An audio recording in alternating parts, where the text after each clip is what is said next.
Hey guys, welcome to Let's Chat with Denisha. So in this video, I did something new, something outside of my area of expertise, and I'd like to show you. This was what I made. So stay tuned to see how I got this. Remember to like, share, and subscribe. So I went grocery shopping. I bought myself 2 cartons of strawberry, as you can see there, a pineapple, and blackberries. I also bought lime juice that will help to keep the fruits fresh. I bought kale that will help with the floral arrangements or the basket arrangements. Those are seedless grapes because the individual who I was making it for love grapes. Candy melts. I bought the dark chocolate and the white chocolate. I also bought those little, yes, those are actually called cookie makers or cutters. Then I bought the skewers, 2 sets of bamboo skewers. I really didn't end up using that bottle. And I bought the Flora foam, and I bought that container right there, which was large enough to make the basket. So the first thing that I'm going to do is I'm going to wash these fruit. So here it is, the fruits are already washed, and all I'm doing, I'm just using a paper towel to dry them. Yes, I wore gloves because this is an edible basket I'm making, and I am very conscious when it comes on to, making sure that the food is clean. So after washing them, I just lay them on a paper towel and I'm drying each of them. I did the same thing for the grapes, but I didn't just do them one at a time. Like I just put a bunch of them in the paper towel just to speed up the process. So here I am drying the grapes. All right, so now that's done. What I did was I placed the grapes on, well, I had help for sure, and I placed the grapes on the bamboo skewer, and I'm doing the same thing for the strawberries. And what I did was I just used the foam just to help with when I put the chocolate on it and all. So this is a chocolate melt. So what I did for this was I used boiling water, poured in a container, and then I put the container with the chocolate over that other container with the boiling water. The dark chocolate was giving me a lot of trouble to melt. I didn't do a good job with melting that chocolate. On to the next step, the pineapple. So it was already washed, and this is me now. I will be cutting the pineapple, and maybe I plant that part of it, but eventually what I did with the peel and all, I am making pineapple drink. So yes. All right guys, let me tell you about this part. So I made the cuts too big and I had some issues, so make them as thin as possible.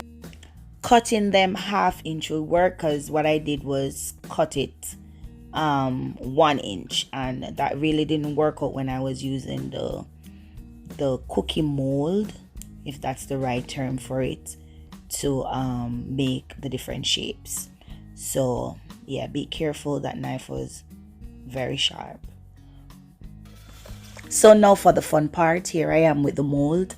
That mold was a little bit too big for it, so what I had to do was I had to kind of switch it out for the smaller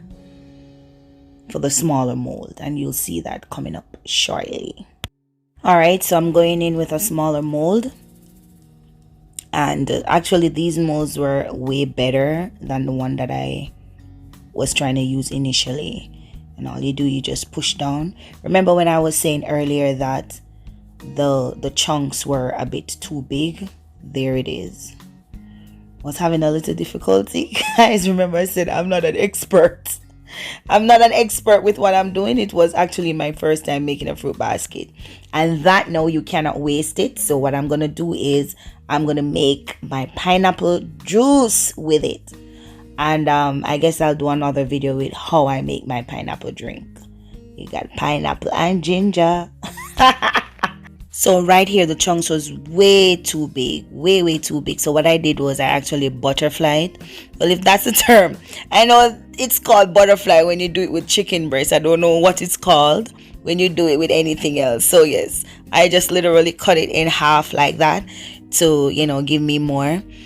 But you will not make the same mistake like what I did. As I said, you cut the pineapple in 1/2 inch. Let me speed this process up. What I'm gonna do is I'm gonna just spray a little lime juice on my strawberry and also a little bit on the pineapple to make sure that they keep fresh. Now for the artistic part of it, which I enjoyed the most in making this. So that's the skewer. And in order for the pineapple not to break, you have to put it down on the surface and you just push in, and then all you do is you can just stop the top part with the grape or with the raspberry, and there you go. So I did this 3 a.m. in the morning. My kitchen help could not stay up with me to do it, so I had to do it on my own, and I wasn't able to maneuver the camera while dipping the chocolate, so I just had to take a picture of it after I'm through. So sorry guys, I'll probably do another video to show you how I dipped it in the chocolate. On to the next step. So this was the foam that I used initially to rest the raspberry or the strawberry on. So you know, it's kind of a little messy but still usable. Because the container was round, it gave me a little bit of problem, but make sure that you wash your kale before. And this is me now stocking it. If you realize that it was shifting, so I had to do a lot of things to make it, you know, stay in place. This was the hardest part of the project. Maybe I shouldn't have bought the round one. I don't know. I still haven't figured it out. There I was trying to figure it out, getting another foam and you know, trying just to keep it stable. But even after trying this, it didn't work. So what I am asking you guys, if it is that you have a suggestion of how I could, you know, have arranged it to let it stay in place, let me know. There I was trying even to use the tape to get it to fit, but that was a failed attempt as well. Eventually what I had to do was to cut the foam, as in cut it in square, and then the pieces that was left, I just kind of use it to secure it to the sides, and I'll show you that in just a minute. All right, there it is. So I just cut it. It wasn't perfect cut, but that's what I had to do. And there I am placing it, so you know I have some gaps in the side. So the piece that I cut off, I just use it to the sides to kind of keep it secure. And that's me trying to do it. It really wasn't working out. This was the hardest part for me, honestly. Finally, I got it secured. So here I am now. I am just packing the kale on top of it, you know, just to make a nice little base. And there it is, guys. Now to the fun part, which was my favorite part, and that was me. All you have to do is just to play around with it to make sure that the fruits are neatly arranged. And then what I did was I put some height to it as well, and this is the end product. I'm so proud of myself. Honestly, I'm so proud of me. I did this, and I know the individual who got it, she was very much appreciative of it, as her favorite thing is strawberry and grape. And yeah, so this is the end product. As I said, I made some height to it as well, so some were tall, some were short, just to give that, you know, nice thing about it. yeah, I'm so proud of me. All right, and so this is the end product.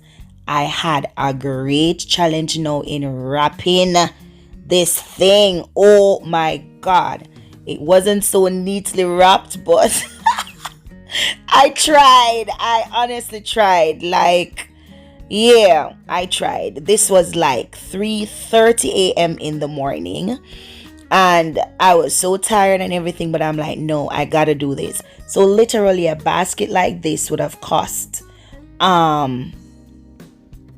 about 70 80 US, and this just only cost me not as much.